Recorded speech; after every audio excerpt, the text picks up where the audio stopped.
Hey guys, so today I want to do a quick little comparison look here between the Galaxy S5 and the brand new Galaxy, the brand new Galaxy S5 versus the Galaxy S4 over here. So I'm just gonna remove that one.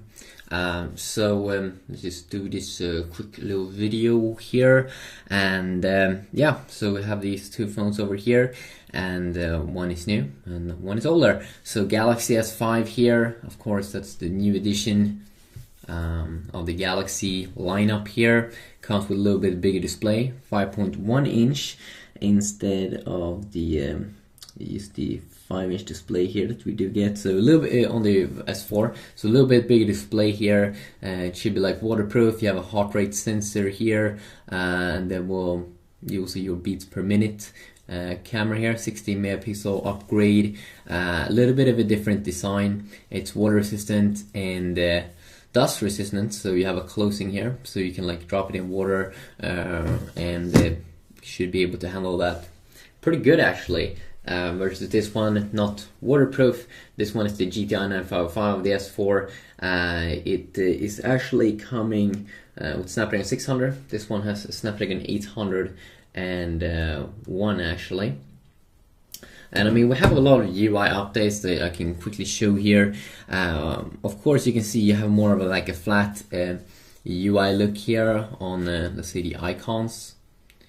You can see it's a little bit more like 3D effect on the S4.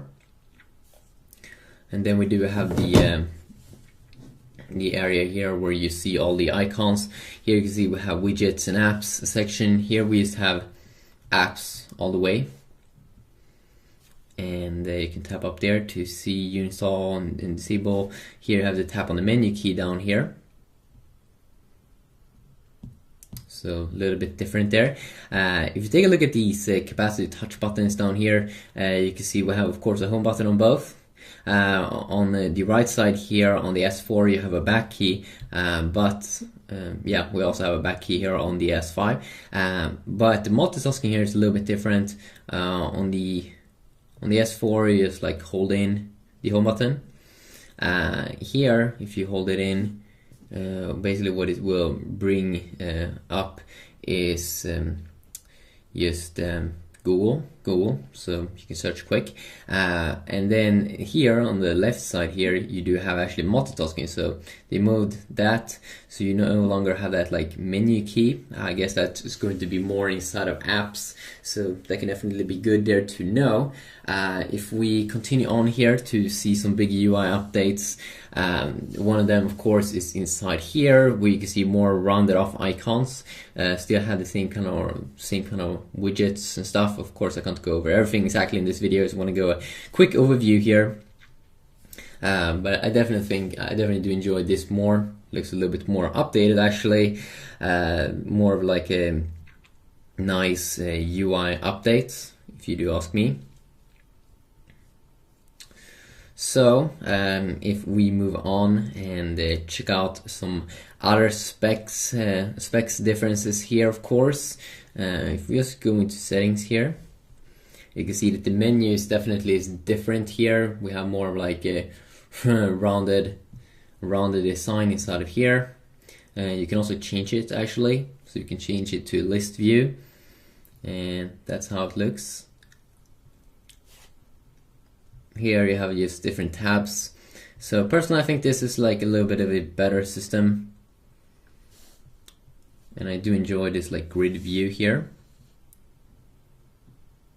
And if you want me to go over like specific apps and stuff, then definitely let me know about that, because it's hard to go over everything exactly at the same time.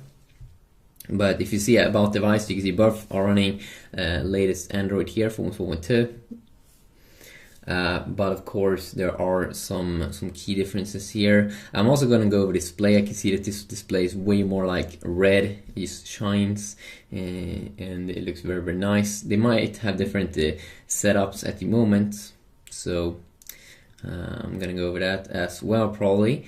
You can see the build number and all those things. Of course, why they look so different here is because they are running different TouchWiz versions, even though they're running the same Android version. Samsung, of course, has their own UI on top.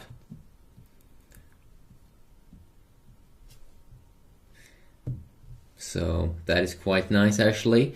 And then if we go over more of a little bit of the specs side here, both have 1080p displays, even though I think this one, from what I've seen, should be a little bit more vibrant and shiny in that kind of way, and that definitely is pretty awesome. And this one, of course, is as well IP67 certification.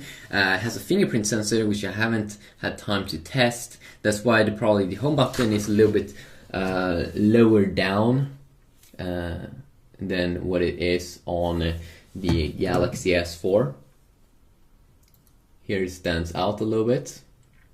Of course, this phone is not water resistant or dust resistant, which can suck.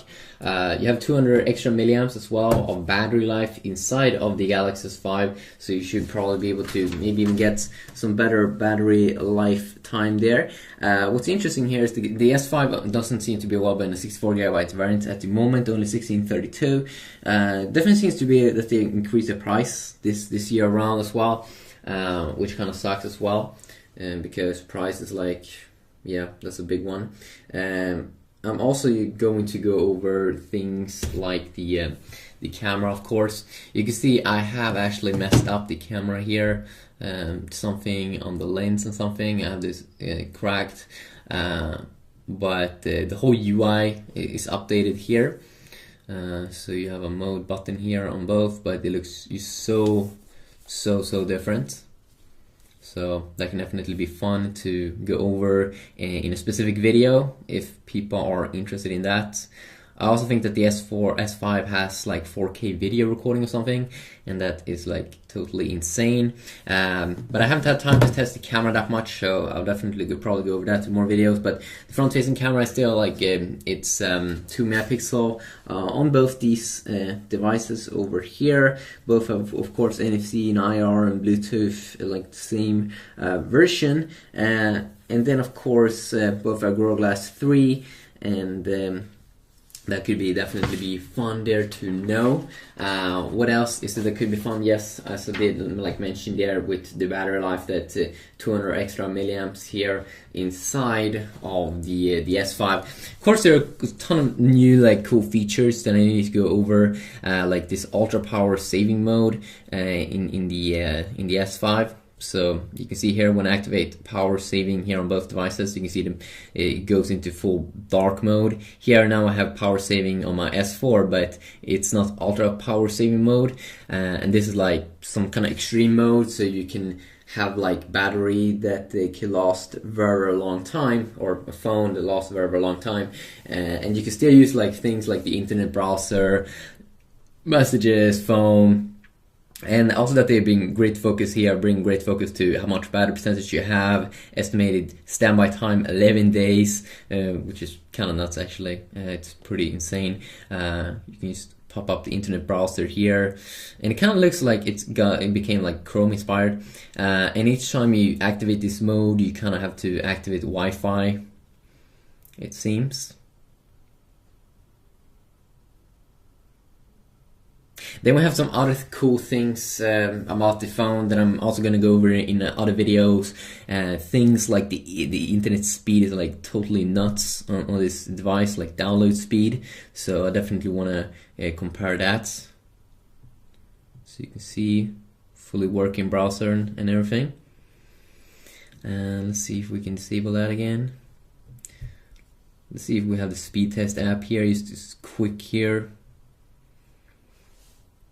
See if I can show you this. So first we have my S4. You'll be able to see kind of like the download speed on that boy. And then if we bring up speed here on this device, probably gonna do a separate video about this.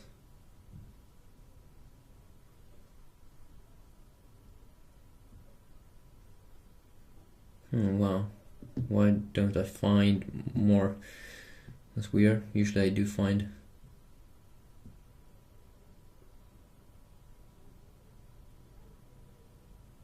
C. There we go.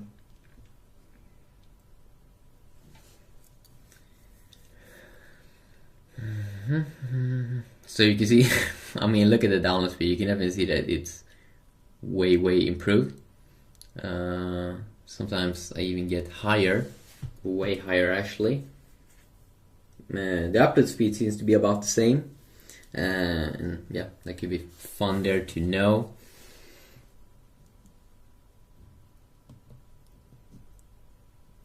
And I would definitely take a look at like separate apps that they have updated the UI look on them, because there are some big updates actually from what I have seen. I mean, look at the browser here, how they have totally changed the way it looks.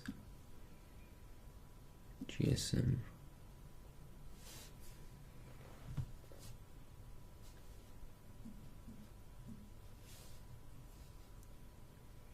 So you can see here the Galaxy S5 seems to be okay now. So you can see here sometimes I accidentally click on this because I forgot about that we don't have any menu button no more. So I'm just gonna go to desktop view here. You can see that the Galaxy S5 got like a sales record here from what I can see, that it's selling more than the S4. Pretty nice. Interesting. So you can kind of see when I go back here on the how it has to re-render. Okay, this one also has to do it, but I can kind of feel it feels snappier. Renders everything pretty quick. I want to check out the browser more, but so far I like the UI more. Let's see how the tabs look. Yeah, they have kind of like the same UI still. But you can see different settings buttons down here now. So definitely more that I want to explore with the Galaxy S5, the GS5. Definitely let me know if there's any specific things you want to see. I will continue to try out different features, different settings. I mean, there's just a ton of things that you can try out and have some fun with. So yeah, just quickly a video here, checking out some basic things and just talking a little bit. So I definitely do enjoy it at the moment actually, and I'm gonna continue to try it and have fun with it. So yeah.